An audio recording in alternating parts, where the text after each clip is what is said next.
All right. Welcome, everybody. Welcome to the What the Football Show. Another rough game. Took the L, but that's okay. My name is Scrubber. Hey, everybody. BH here. Yeah, we took the L. We got a lot to talk about. Stay with us. We'll get through it together.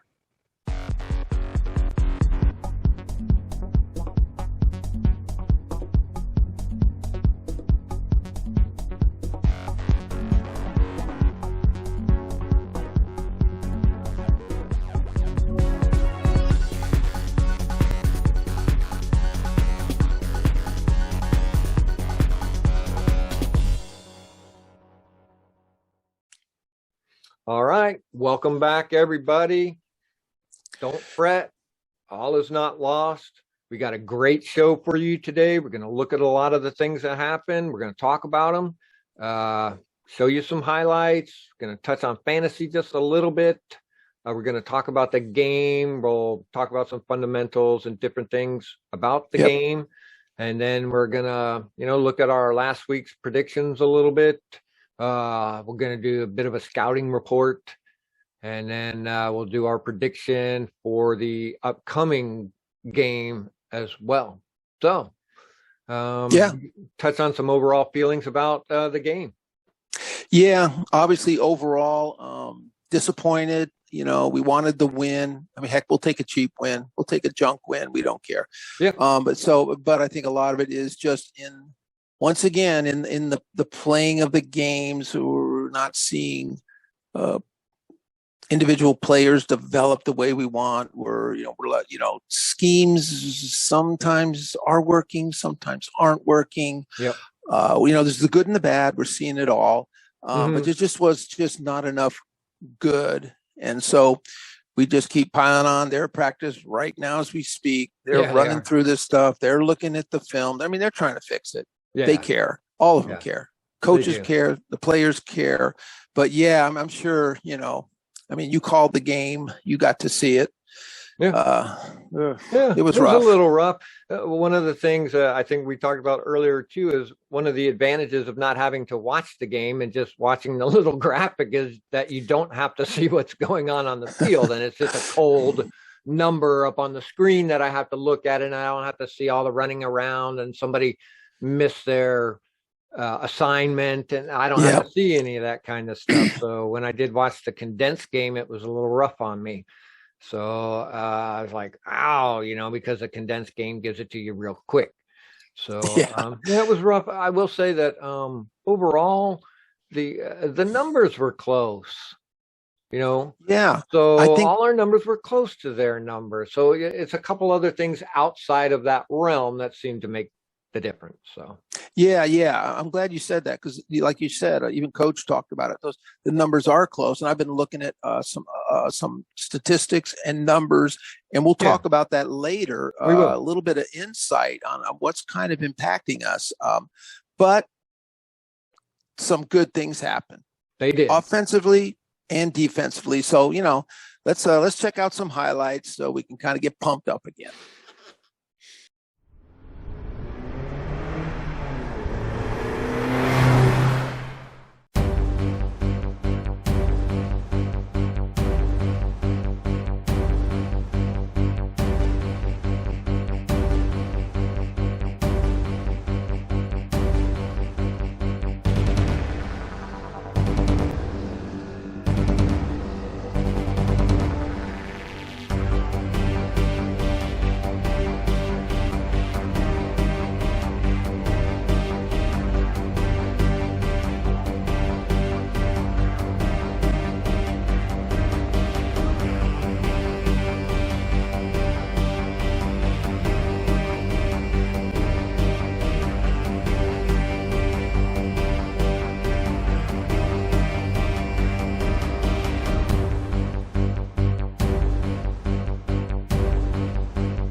Okay, man. Well, good highlights. There were Yeah. good highlights for sure.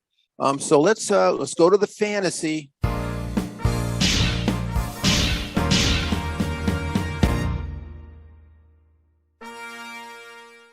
All right, we got our 10-team league. Scrubber and BH are in there. Yeah. Scrubber, you took a tough loss. I did. Monday night, who was it? Taylor? Yeah. For Jonathan Taylor just went last nuts. guy left against my Baltimore defense, and my kicker was the Baltimore kicker too. Yeah, that Jonathan Taylor guy just super overperformed, and he beat me. Yeah, he did. Kudos to him. Yeah, it wasn't like, but the best thing part, it wasn't like at the end of the fourth quarter and you're like 1 point ahead and you're hoping the guy doesn't get the ball. He just ran right through you, stiff armed you, and you were done. Yep. I know how it feels in my home league. I was going up against the guy and he had that damn Mark Andrews. Yeah. Who I had a 12-point lead. I knew it was going to be touch and go, but that son of a gun put up 42 points. Jeez. 42. Yeah, that's crazy. Yeah. So same thing as the game went. I thought, okay, it's over. Let's move on. Yeah. So we're doing pretty good. I managed to stay at 3-2. I'm in 6th. Yeah. Now you're 2 and 3 and 7th. But here's the thing: we're all bunched up. I mean, this league is about as I'm in 4 leagues. No league is bunched up like this. The top teams are only 3 and 2. Yeah. So literally, the guy in 9th is 2 and 3. Yeah. He could be in third place. Yeah. He could be in third place next week, just like that. Yeah. Let's look at our total points, though. That's always the tiebreaker, but that's what's going to be helpful for us. Our total points are high. You've got very good total points. Actually, you've got more than the guy in 4th place, for that matter. So, but that's always important. That's why you want to stack. Even if you can't win, you always working your best players in there, because total points is the tiebreaker. Believe me. When it comes down to the end of the season and you want to be in the top 4, you'd be surprised you get squeezed out. It is close. I was amazed how close these games can be. I thought I had that dude beat like no problem, problem, And then and the thing was in that game though, like I turned the game on to watch the game and I just pull it up on my phone. And what's the very first play? Jonathan Taylor breaks a 78-yard touchdown. And I'm like, we're only a minute into the game. Come on. What's 78-yard touchdown? Was that like 11, 13 points or something? Yeah. Oh, man. Yeah. Yeah. Like, eight points for the yardage, 7 points for the yardage, and 6 points for 13 points, dude. Just like that. Yeah. Just killed it. Well, you're doing good. I will say, I've been, you're going up with the Joneses. You're going up against them. Yeah. You got a good lineup, man. I like your lineup a lot. Glad you got Hunter Henry in there. Yeah. And so you got a good setup. I think the only thing here, and it's tough, you can never decide. I can't even give you advice on it. You got Brandon Cooks at Indy. Yeah. Or Chase Claypool, a home against Seattle. That's a tough choice. But Brandon Cooks, there's a little more, has what I call the floor, where he'll just get you consistent. When Chase seems a little like he does really good or not so great. It'll be interesting. Keep an eye on Chase Claypool. Sometimes. Yeah, he does. But Juju Smith-Schuster is out.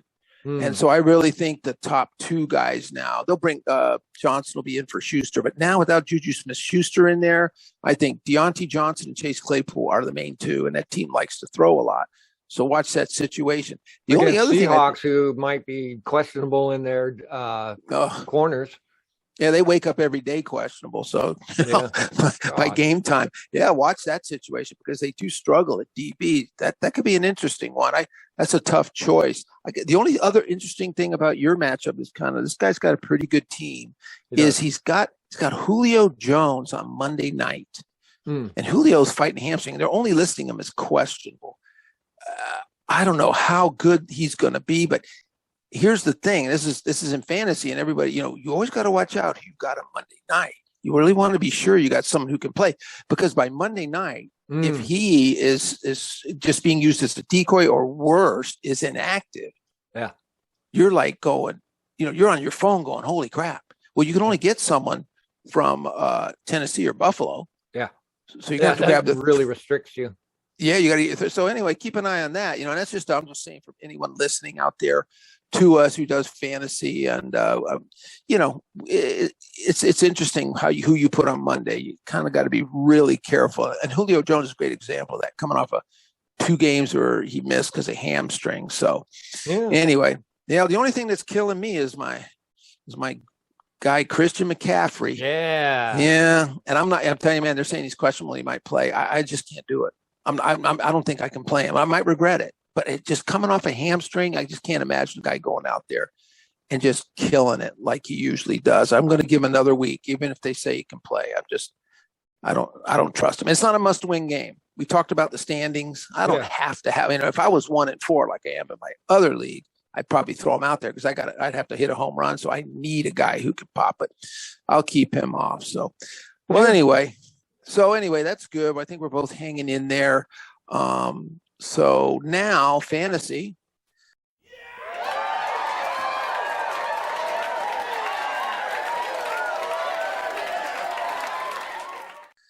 Is over. Let it go to reality. Yeah, let's talk about our team, man. There's issues going on. Mm-hmm. What do you think? Yeah, several things. I saw. I'll go back to the points. The stats were close in a lot of places. Total yardage, time of possession, things like that. Some places were lopsided in there. Was their defending. I think they had 12 overall pass defenses, like a couple sacks, 5 or 6 tackles for loss. So those were huge. I think we had 4 pass defenses, maybe 3 or 4 tackles for loss. We did have a couple sacks, I believe. That's probably just because Winston likes to hold on to the ball for a little bit. So, so some outliers that got us, a couple burn plays, things like that. So, I just thought, I don't know where to start in any of that. I'll start with maybe Heineke. He's got to run the show. I felt like his passing needs a little work on. I think he might be just towards the end of the game. I think he was making bad decisions about his passing. I thought he was trying to do too much at the end there. You could see he took off running a lot more, that kind of thing, pressing the ball too close. So, I just thought in that area was a struggle for Heineke. So, and I think it's to be expected because,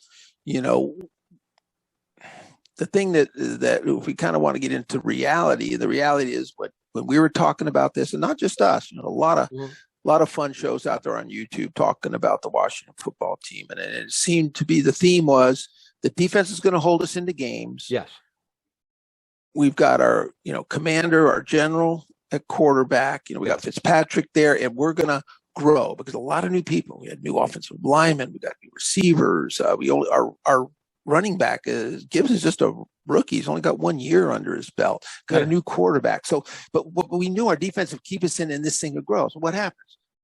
First game is Fitzpatrick's knocked out, and that's tough. That's a tough blow. Yeah, there's always the next man standing, but unfortunately, Taylor Heineke is next man standing, but he's having to develop. I mean, he has to go through the games, through the bad times, through the mistakes, where he looks panicked. You just have to do that. You have to have the end of the game panics, and you don't see things clearly. And then the next time you play, it's a lot better. And so that's the problem. And people say, well, we ain't got time for him to develop. Well, you know what? Too bad. That's football, baby. Yeah. You got guys out there. You're just trying to get such a mix of veterans and different people. And so it just really hurt him. And then, we really wanted a really solid wide receiver out on the other side of Terry McLaurin. And we got Curtis Samuel. And unfortunately, just all of a sudden, he's just battling bad luck with this groin injury. And we don't have him. So our offense really could not afford to take these hits. We kind of didn't have we knew it wasn't going to be something. We weren't going to be the Kansas City Chiefs. So that's been hard. It's hard to watch. I have a little more hope for them. I really want to see Diami Brown kind of come back. I'm reading that he can come back after that little knee injury. Sam Cosby's a little beat up, but he'll be able to come back and play. So maybe, we can kind of get our solid crew.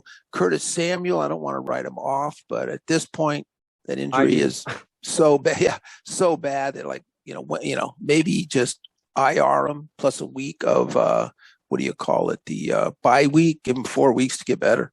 Just do it. Just say, yeah, go. So I'm hoping for some improvement there, and I'm really for Heineke. I kind of feel bad for him. He's I think he's doing the best he can, but like you see it, man. The runs aren't as crisp, and he's not deciding to so much. He kind of seems to be, kind of panicking, going as he can go. Right. We talked about how intermittently he seems to float passes like he's not confident, and then other times like he throws them like a rocket, and he's very direct, and I think that goes to him not being confident. So we're more confident with the people he's zipping it to a little more, because I could almost I did see him the few throws that I seen. He got DeAndre Carter a couple times, and he got Adam Humphries a couple times, and I felt like those balls were zipped to him pretty good. And so I felt like, I know McLaurin's being covered by Lattimore, and God, I just felt like some of those throws were kind of not floaty. I don't want to say that, but just not zippy either. So it's kind of hard to call that one. And I think we talked about maybe he's not releasing soon enough. And I think it's a combination of the two things. He's not getting it. He's not. There's a certain point you got to throw it. You do have to throw it at that point. And if you wait till somebody's like you sure he's going to be open now it's too late. And then if you float it a little bit, you're letting the defender get in there. And that Lattimore guy had 6 pass defenses by himself. Yeah, he's a stud. And once again, what does that go to? Hey, if Curtis Samuel, and you can't expect everyone to be 100% healthy, but talked about we needed everyone to really be in there on this particular offense. Yeah. And then Curtis Samuel's like, there's no, so we're back to last year. So you put their best guy on him, and they tell everyone else, just zone out on those guys. There's no one that's going to kill us over on the other side, So just that makes such a difference, having someone who's a threat, who can run a jet sweep on you, can go deep. And Curtis Samuel himself developed quite a bit in those years with Carolina, and he was utilized in his last year there really well. And boy, that's where we saw the potential. This guy, he ran out of the backfield a ton in Carolina. You could really use, and when you do that, you mess up defenses big time. They're moving guys around. They're not sure what to do, and we don't have that. And you can't expect Dimey Brown to do it. He's just a rookie. He's like Heineke. His first games, he's trying to get on board. He's trying to have experiences. So, so that really hurt us. DeAndre Carter stepped up a little bit, though, in that area. I think he did a sweep somewhere in there. And, he was another bright spot. Yeah, so he's really aggressive in those areas. Humphries, I think, is a good slot guy. He did really good. So, it's good. You're right about DeAndre Carter. He really did step up. But now, talk about numbers. Like you said, a lot of those time of possession, a lot of numbers were really good. I was looking, once again, I was just kind of perusing some Pro Football Focus. I like those guys. They have a lot of good ratings. And you can really kind of check and see, a lot of times you think your guys are doing good, or you wonder why your defense, not our defense, but let's say you wonder why your defense having a hard time against the run. Yeah. Those guys are pretty darn good. But you go to Pro Football Focus and you look at every guy's individual run stopping thing, and it's like, it's not that good. And you're like, wow. So I see that a lot, And with us, what I saw, I kind of looked at some stats. I looked at some comparison stats from last year. And, stopping the run is pretty much the same. Quarterback pressures are actually up a little bit. As far as the defensive line kind of stuff, it was all good. Now the sacks are down, and that's hurting. So pressures are up. That's good. Quarterback pressures mean a lot. Yeah, they do. Sacks are down. But across the board, from 20 to 21, I'm going, okay, well, there's not much there. But then let's look at the pass defense stuff. And wow, from 2020 to this year, the numbers of passes defended, just just overall coverage kind of stuff. Yeah. The burns. Oh my gosh, Yep. man. It really was eye opening. It really let you know, like, yeah, we might, the defensive line not doing as well as we want. There's some coverage issues with our linebackers. Sure. They could do a better job hitting their gaps and stopping the run, of course, but the numbers haven't deviated in all that much. But the back end, Yeah, it's rough. And, and the thing is you can't blame young guys. Those guys, was it McLean? Yeah. The safety, Yeah. Collins. Oh, Collins got burned.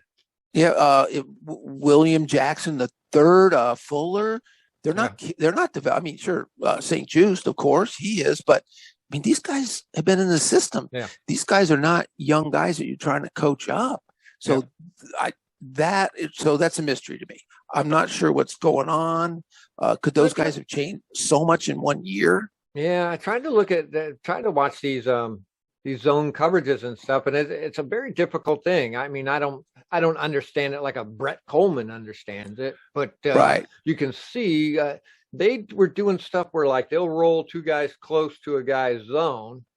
That's how they got Landon Collins. That guy came out with another guy, and I think Cam Curl had to peel off with this guy. Yeah. And that guy kept going. So he cut across his zone. So there's two people in his one zone. So that means somebody isn't in another zone. And so I think Collins was up a little bit, like too far, and that guy just cut out. And then you see Landon, trying to do the hurry up, and you're not going to make it. He got way over the top of you. So it's something in that zone scheme that I think it might be even a communication. It might be picking up Z, letting go of X or something, scream it out on the field or something. I don't know. If somebody rolls into my thing, I got Y. I got Z. I don't know if that's the kind of communication that goes on, but it almost seems that's how they burn you on the seam. They throw two guys through a corner of a zone and then send them out that way, and it's a burn every time, unless you're ready. Yeah, and you've got, like you said, the communication, and there's hand signals. There's oral communications, but there are hand signals. You look at a guy and you can, they do use something. Sometimes you'll see a guy looking both ways doing this, and means different things at different times, but they know what that means. But yeah, it's that one play, Landon Collins. Now, strong safeties tend to play downhill. Free safeties tend to back up. Yep. And the way that they had him out there, and he just, during that play where they got burned early, by number 11, he sort of went towards the line of scrimmage. There was a crossing route, but someone was covering the guy. It wasn't all over him, but maybe that's his natural tendency as a strong safety. He took one step in, and that guy went that way, and he was done. He was toast, and you could see him. Yeah. Yep. And so I saw McLean do the same thing in the Atlanta game. He did that where when we got burned on that wide open bomb. And in that one was scary because I looked at it and a couple times, and I didn't see what he saw. I think it was like the ghost receiver. He came up, and I was like, what? What are you doing? And then he turned, that one was really bad. I mean, at least Landon Collins was trying to trail the guy. That one he got torched. So there's a lot going on there. And something that might contribute to that, because on that very play where Landon Collins did get burned, it showed Cam Curl was kind of up on the line and he was back. And you would sort of think, well, why isn't Landon Collins up and Curl back? But I did notice, man, they were just using a lot of single linebacker and sort of using them as a hybrid linebacker. And I don't know what exactly happened. And maybe Cam Curl just had to cover that side, so he had to go up. But boy, when, any quarterback that sees Cam Curl coming up and Landon Collins going back, and that there's a post route being run that way, boy, you're drooling. Yeah. I mean, come on, even if Landon didn't misstep and take that step forward, that's tough for him to cover that guy coming up. And like you said, he came right at the seam between the two zones. And I think he would have probably would have been 100% a touchdown, but I think he would have burned him anyway, the way it was set up. So even messing with game. Go ahead. Yeah, no. So yeah, it's really everything. Like I said, looking at some of the stats, look at how things are going. We've seen how they're playing. We've seen the burns. We've Yeah. seen guys like wide open in zones going. I mean, at least trail the guy. Look like you thought you knew where he was going to be, but my Yeah. God, don't. So I mean, it's really landing on these DBs, and sacks are better than pressure rate. Pressure rate's important, but the sacks are down. So Yeah. maybe if the sacks improve, maybe start bringing the other team's quarterbacks down, it takes their effectiveness down and will help our DBs. Okay. Maybe that's the missing component. We just need more sacks. We need quarterbacks because you know how it is. You get a quarterback on his butt a few times, you Yeah. knock him silly a few times, it Yeah. affects their play. Yeah. It really does. That one play, Uh, Landon Collins. Now, I'm not talking about Taysom Hill. That was unfortunate. But yes. the one he did also, I think he threw a tackle on Jameis Winston that was clean, and that looked to me like that slowed him down a little bit. Yes. So I did Yeah. see that Taysom Hill one, and it's hard for me to make judgments about this kind of stuff sometimes because I watched a couple plays and a couple other games where the runner is coming out and he starts putting his head down, and then he puts his head way down. Well, the defender's trying to get up under you so he can throw a shoulder into. And if that guy keeps putting his head down too, you're just going to make helmet to helmet. Now, whose fault is that? The defender's? No. Yeah. He's trying to get down up under. Was he got to lay on the ground and try and tackle him, or let him go under him and then tackle him in some weird way like that? No, he's going to try and go down and get him like that. And if the runner's doing like that, bink. I've seen it a bunch of times. And then the defender gets called. It happens a lot. Yeah. And like I thought William Jackson was just trying to dislodge that ball. And you don't dislodge the ball by hitting the guy on his lower back or on his knee. Right. You go hit the ball where it's coming. And it was outstretched and he was going for it. And it was just shoulder to helmet. He didn't helmet to helmet the guy. And I mean, and both guys and the ball were going 80 miles an hour. Yeah. All three of them converge on this one spot. Look, he's had some issues in coverage too. He's made some mistakes, but I really think it's just another example of him just not getting flags that I don't think are fair. And we've seen that on some of those pass interference. They're not letting them play his game. And to your point, I see other games. You go watch that guy. The best cover corner in the league is the guy for the Rams. Gosh, I forget his name, but he's a monster and he's really good. But watch him play. Watch how much he grabs. Watch how much he pulls. Watch how much he elbows. He does it all. Dude, and they never call it on him. Very rarely. And so it's weird where one guy gets the reputation and the other guy, like William Jackson, just can't touch anybody. Then the flag comes out. And I just think it's very fair. It's kind of reputation based. And so I do look, like I said, William Jackson's made plenty of mistakes in coverage. That's for sure. But I just think it's not fair, some of these calls against him. I've said it. I think I said it in our last show. I said, go back and look at those. I don't think any of the flags that he took, out of maybe the 3 or 4 or 5 that he's gotten, maybe one of them, maybe he deserves something, to stop a touchdown or something. That I understand. If you tackle a guy for pass interference or he's going to burn you, tackle the guy. Yeah. You know what I'm saying? So I don't mind that kind of stuff, but some of the stuff I see way worse out there. And so it's the uneven handedness. Sometimes all of us, I don't care if you call it a certain way. It's like in baseball. If you're going to call that a strike, then call that a strike for everybody. It's the same thing. Throw that flag for them. It should be thrown the same for everybody across the league, not just within that game. So, because it's not fair if you set a certain standard in one game and there's a different standard in another game. And that happens even all down the line. And it does happen to the point where Scrubber is a little conspiratorial about certain things. And so, it doesn't take much to pay off and the league it's easy for a league to orchestrate things with just a few people in a few areas, and you can push things to happen in a certain way. Yeah. In a sense. I think, right. And it's true too about how you talk about inconsistencies is how these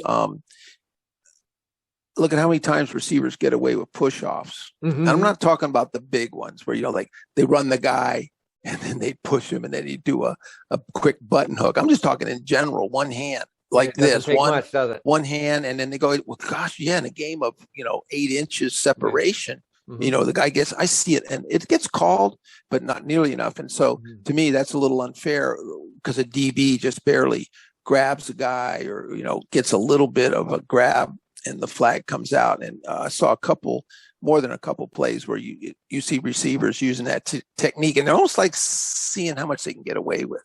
Yeah, is a slight push. So, but yeah, our DBs, they've got to and they've really got to get it together. I mean, like I said, I didn't break it down scientifically and dig deep for hours, but just looking at those 20 to 21 numbers from last year to this year in linebacking, defensive line, pressures, sacks, their run stopping, all that stuff. It wasn't that bad across the board. And the DB numbers, the coverage numbers are horrific. Yeah. So, that's scheme? Is it coach? Is it youngness? Is it? It can't be youngness. It can't be youngness. Those, like we just said, those guys have been around. They know what they're doing. Yeah. Did they all lose a step in 1 year? Players lose a step. I just don't know. Okay, so let's go to scheme or coach. Was it more man coverage last year and they're trying to do this kind of hybrid zone thing this year? Or No, they played very soft last year. There was a lot of stuff there. That's kind of why they got William Jackson, because they realized, because teams now move it around. Teams are mostly hybrid in those. I mean, they may, go one way more than the other, but for the most part, they try and break it up and do some man, do some, or disguise it, line up in man, and then back people off and then cover zones. So, but I thought last year they were doing a lot more zone than they are now. So yeah, they were doing more zone last year. That's what I saw. Now, okay. Hopefully, some are out there listening right now. If you got some information on that, but the stuff I've read is and a ton more zone. I'm not saying that, but I thought they did more zone because they were just a little nervous. They didn't quite have the talent, which is why they got William Jackson, because he's a known man cover guy, and that's why they got him. So, and they wanted to kind of push more man coverage and be able to do it where they were nervous last year. So, okay, maybe they're asking. That points to maybe some coaching. You know how I feel about that. I'm gonna do it right now. I'm gonna point my finger directly at Jack Del Rio. Yeah. Sorry, I have my reasons for doing that as well. So that go back to his hiring, that go back to his previous history in this business. Why is he coaching our team? Now, I know a lot of people said, oh, well, in 2020, our defense did so good. That may have been in spite of him. Yeah. They didn't do a lot of 2020 was basically virtual practices, right? And stuff like that, basically. A virtual preseason or virtual off season and all that stuff, right? So what impact did he really have on the guys last year, except for to come in and do their own thing? And Ron was out a lot, so I think he was actually maybe even doing some of the head coaching last year a little bit. Yeah, it's weird. Yeah, because I mean they benefited from that killer defensive line, but for the most part, they're pretty soft in the back, trying to take away the big play. So maybe maybe they played it very, here's one thing, because it was new, maybe they played it very vanilla. They said, hey, look, we're going to play a lot of zones. So keep those guys in front of you. We're going to stop the big play and we're going to get the sacks and the turnovers. We're going to, the old bend, but don't break. Yeah. And maybe this year they said, okay, you've been in it. COVID basically gone away for us. We can all kind of go back to normal, full camp, pretty much full preseason. And now we're going to kick it up a notch, because last year because we didn't want to be throwing a bunch of stuff out there with everything happening and we're new. But this year we're going to ask you to do this. We're going to ask you to do this and ask you this. So maybe they, it's like college. Maybe it was your freshman year and then you went into your sophomore year and it's like all of a sudden your professors, you're asked to do a lot more. They want to see more coming out of you. They're throwing more stuff at you, and maybe they're just not getting it. Happens a lot in football. Maybe dial back the scheme a little bit then. That's the only thing I can think of. And that's know. frustrating. That's frustrating for a coach because, so many times, in their, and you got, these are older coaches. Mhm. And so many times in their careers, they've been there, offense and defense, where the team's not getting it, and you're just, and then they get it. And then they start. And so they're loath to say, oh, okay, this ain't working. Let's just dial this damn scheme back. So I understand why they don't want to, because they've been so close and they've seen teams turn the corner. They've seen squads get it. Right. And that's if their scheme is workable. It is. Yeah, they have to review it. And you have somebody who knows what that scheme is. Now, the possibility this time is that it's not the right one. And so maybe there's other variables to that too. Maybe the coach isn't getting the point across properly.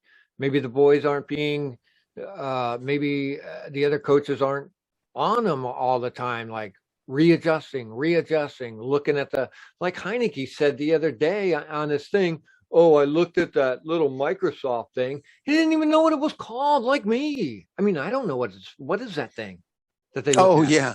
What is it called? I forget. It's their version. He didn't even know what it was. Yeah, it's their version. He said, I looked at that little Microsoft thing. What? Why is it so, when you see Patrick Mahomes run to the bench, whether they scored a touchdown or whether they didn't score a touchdown or whatever, he runs to the bench. He's got one in his hand. The other coach has one in his hand. And Mahomes is going like this. He's pointing at the thing and doing this. Man, you see it all the time with them guys. You look at Heineke, he don't even know what the fucking thing is called.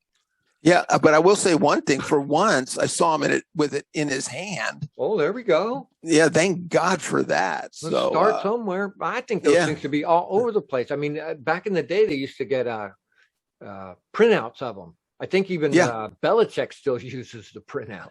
That never changed. Yeah, it was hilarious, dude. It was faxing. Yeah, they were faxing it. Running it down to the field so that they could look all this stuff. Yeah, the paper was coming out. Yeah, but it was cutting edge back then, baby. Yeah, running down the field, and so I just feel like that needs to be done more. I don't know during the game. Look at what happened here. Look, you were in great position here. Look how you cut this guy off. That's why you show both the good and the bad. You don't just run to somebody with the bad every time, because then when they see you walk and they see you walking at them with the thing, they know it's going to be bad. Yeah. You see what I'm saying? Who wants to put up with that? It's like having meetings at your job when things go wrong all the time or whatever. You have meetings all the time, whether it's good or bad. Right. You be consistent, because now you're bringing the guy down. Here he comes with the fucking thing. Yeah, exactly. It works. It does. And you really do want to see, especially from a quarterback standpoint, you want to see what the defense did, like even on a good play, like how did that work so well? What happened? Where were guys? Yeah. Yeah. So yeah, I'm gonna, because I didn't watch the regular game this time, but maybe you or I, as we watch next week, maybe the people the people that come in on the show for the Chiefs game let's look at the sidelines. I need to know if that's happening or not. I might not be too sure about that. I only know that the one game that I watched, and I'm watching the coaches, every single one of them, like I said in the one show, they're standing there with their arms crossed and their hands in their pockets, like they got front row seats to the game. Yeah. No. I say get right. And I think by bye week, we should know. Yeah, they should. Yeah, I mean, you would expect that they'd be going over stuff with the players little by little. But another thing to think about too is they may like their scheme. They may believe in their scheme is workable.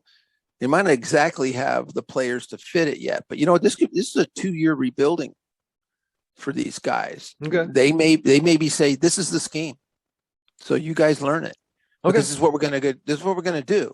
And that goes with my thing about coaches. It's coach's scheme. Yeah, and he might just be saying, you're just going to have to get better because this is a scheme we're running next year, and we might have to replace you, get a draft pick, and we're going to run the scheme. But that's tough. There's a lot of people saying, these coaches, do you make the scheme to kind of reflect who you have, or do you have a set scheme and people have to adapt? Now, if you don't have all the players, and it takes more than a year. I mean, in their defense, I mean, you can't expect them to free agent and draft everyone in and fill everything the way they want to run things. So they're obviously, they probably see the gaps in the scheme where people aren't doing it, but I don't know where's that point where you say, let's just pull back on the scheme and simplify things because this ain't working. But okay, I mean, because eventually, and to that end too, it should be a scheme that should be proven, right? should be, It should be proven. So now, if it's a scheme that Del Rio's an older guy, and it's some scheme that they developed, and football, as we know, is changing. Sure, that scheme was great in 2019. 2021, does it still hold? Now, coaching staff should be continuing to look at, well, how is that going to hold up? Did we build the scheme for the schedule that we have, or did we just build a scheme because that's why we like that scheme? I mean, how do you choose that? I think you build the scheme to what you want to do, that your philosophy, because then it's consistent, and and players know. And then next year when they show up, they don't go, oh, what's the new scheme this year? Okay. They know what the scheme is, Jackson. We told you. You know what it is. We're doing the same scheme, but maybe there's some improvements. Maybe younger players grew. Now they're smarter. They've had a year or two under their belt. Yeah. And then you bring in some other people. You get some more draft picks and you continue to grow. But I think and the only thing you adapt the screen to is just things that are going on in the NFL, the way things are changing. But as far, I mean, we might pretty pass heavy now, in the NFL, and I don't know if the scheme they're running is, it's, you can't run prevent all the time, and you have to, I don't know that much about it to be able, qualify as somebody who could talk about that kind of thing. But I think those are the kinds of things that I think should be adjusted towards your schedule. What if you have a scheme that you like, but of the 17 games you're going to play, it's only useful for 9 of those teams. Okay, right? You see what I'm saying? But if it's a run heavy scheme, defense, well, 12 of the teams you're going to play are pass heavy. How does that help you? Right. So, I don't know. I think that's where game planning comes in.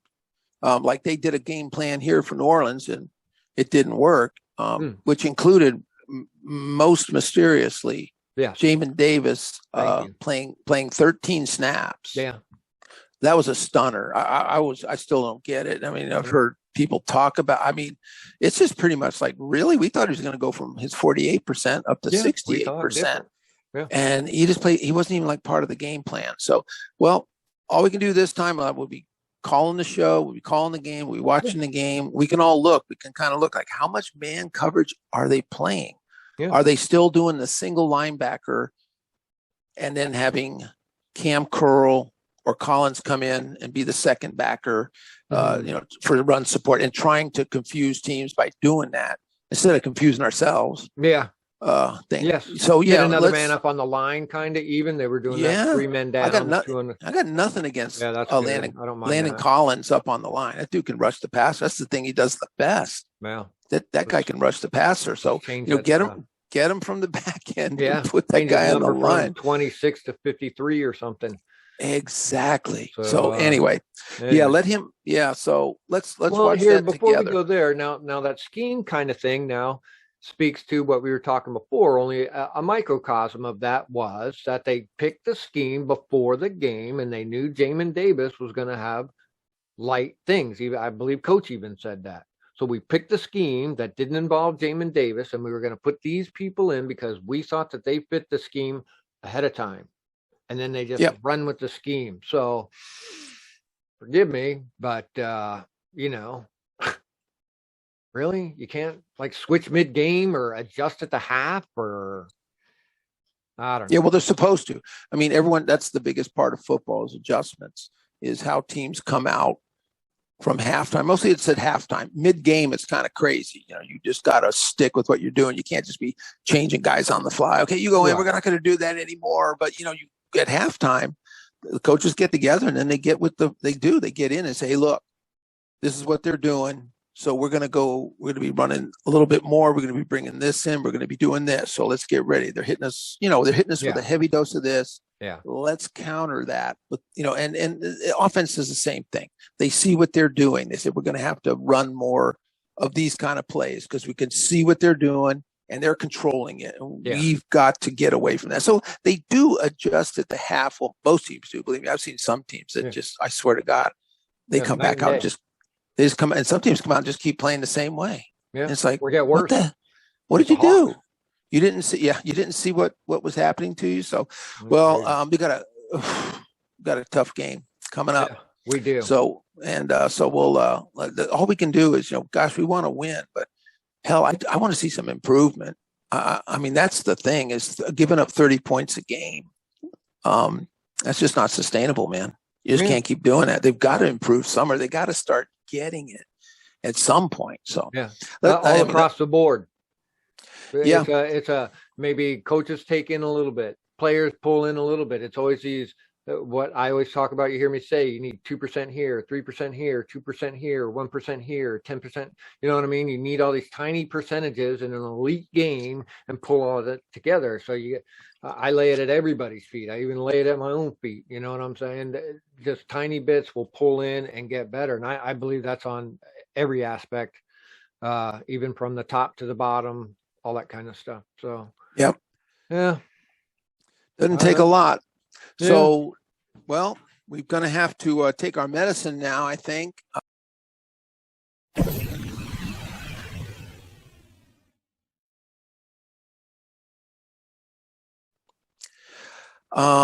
This one was rough. As I recall, all three of us predicted a win. We did.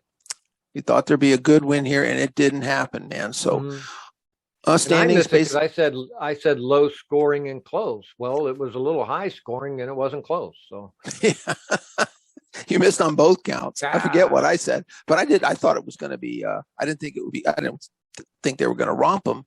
But after seeing how they played against the Giants, I thought, man, we can take these guys, and we did. And even AI. But he's just AI. I mean, he does AI. You don't know no better. He doesn't know. We held anything. up against the Bills too. The Bills shut out other teams, and they just beat the Chiefs. At least we scored 21 points on them. We did. So yeah. So, well, talking about those Chiefs.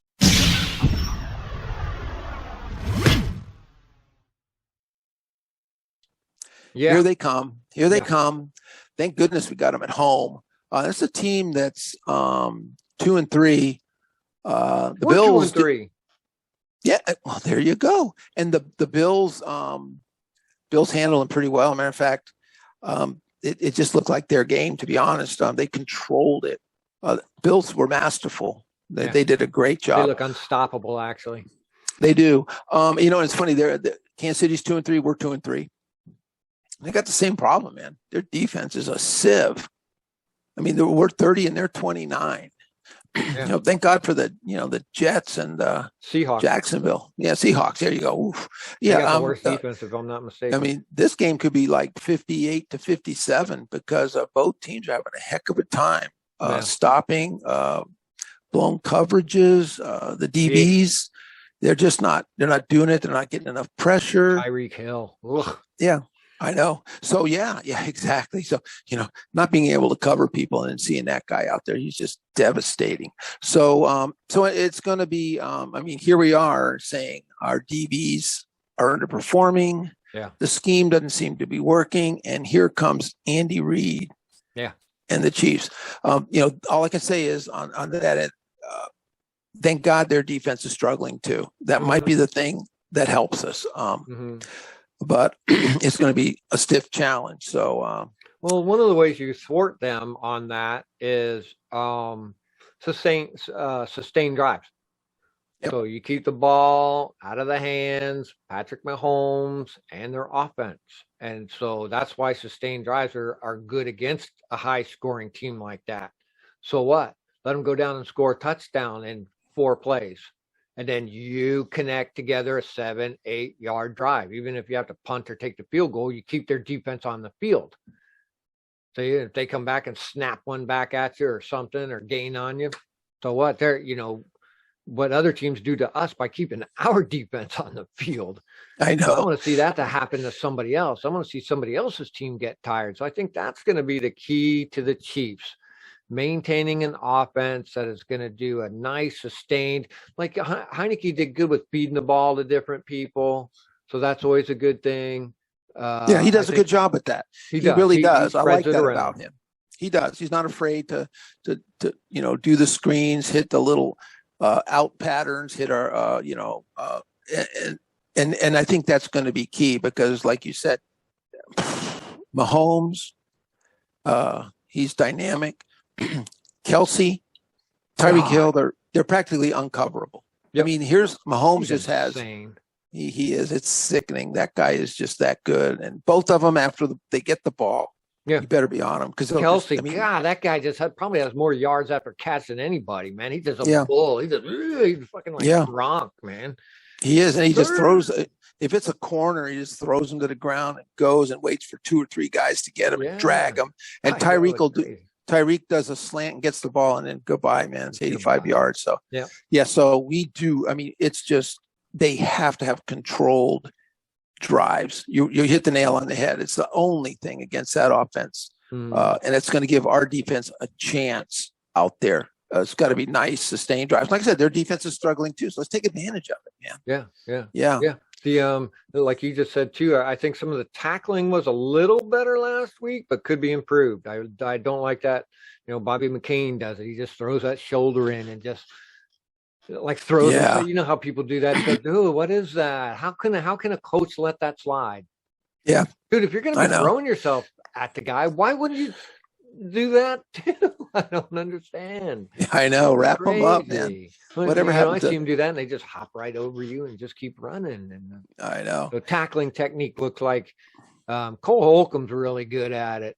That guy he don't let go of you all the way down to the shoelace. So he did really good. So he did. Hey, he got an interception. Technique. That was nice to see Cole get that. We need more of that. But like I say, better tackling and turnovers and sacks. Yeah, got to get sacks. Got to get turnovers. We got to strip the ball. Clyde Edwards-Helaire, not a great back, not all that dynamic. But now they're going to go to their backups. Damian Williams, I think, is that his name? Darrell Williams. Yeah. So, but it's in that offense. Is Helaire out? Yes. Okay. I think he's IR, so he's got 3 more weeks. In that offense, they're not the driver. They don't really have any, but it doesn't matter. I mean, even Helaire is not that dynamic of a back, but it doesn't matter the way they run. Yeah, and he's good though. So there's a slight drop off for them. Going to a backup, so that's good for us. Anyway, well, what do you think, man? I got to hear your prediction.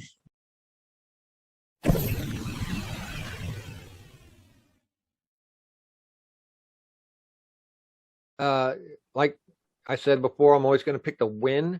And one of the things is we didn't get a chance to look at the injury report. So some of that is based on who's going to be able to play. Yeah. And so I'd really like to see who's up from the practice squad, maybe some things like that. But, we're at home. The boys need to get fired up. If their defense is questionable like they are, we should be able to score points and match them points. The Chiefs, they could come back, this week on fire, or they can continue to drop. So I say we take advantage of them on the downslide and try and get one more victory out of them before they turn it around and get going again. So, and that will slingshot us to go to Lambeau the following week. And plus I get to watch it and call it this week. So I'm calling a win. So I think, go ahead.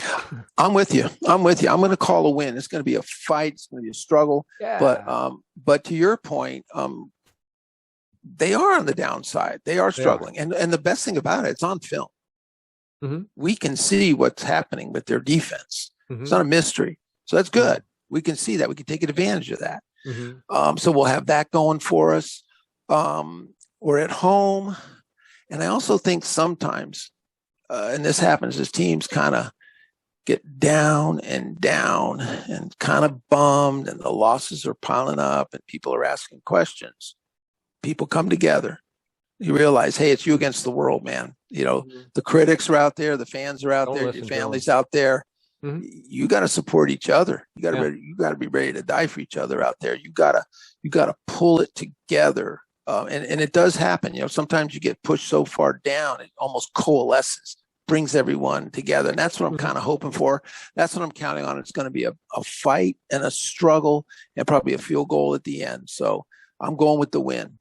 Thank you. Oh, good call. I like the way you put all that together. So it's a win and a win, and we're gonna get Knucklehead over here to give us the AI is going to call Yeah, it let's see for what he us. says. Let's see what he says. He's always surprising. They brought it in a little yellow truck. So hey, easy over there, you guys. Okay. Hey, you moved him around. Okay, I I'm moved ready, him around. man. I put him a little higher up so everybody could see him. He said, "Oh, they can't see me." All right, you're gonna make Okay, it man. all right. Yep, here we go. Heads for the Washington football team, tails for the Chiefs. Let's do it.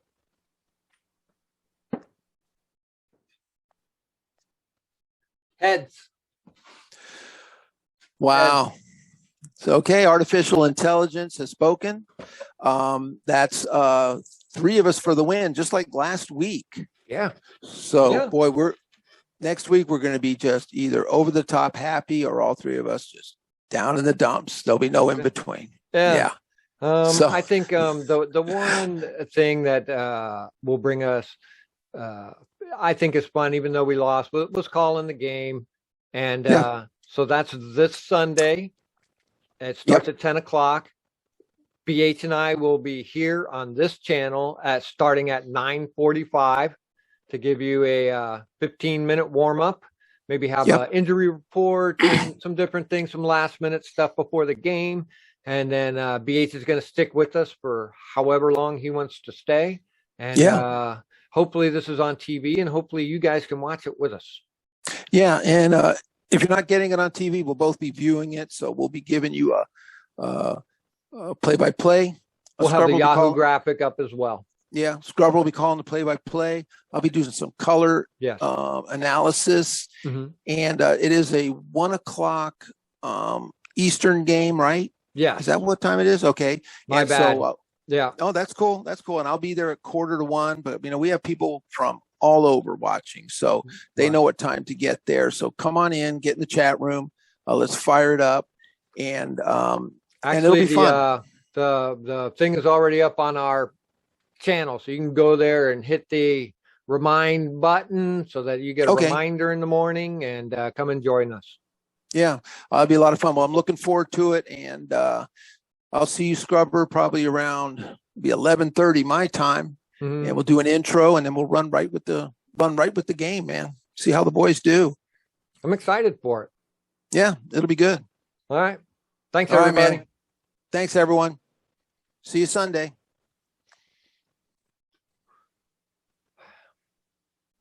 Boy, that is one giant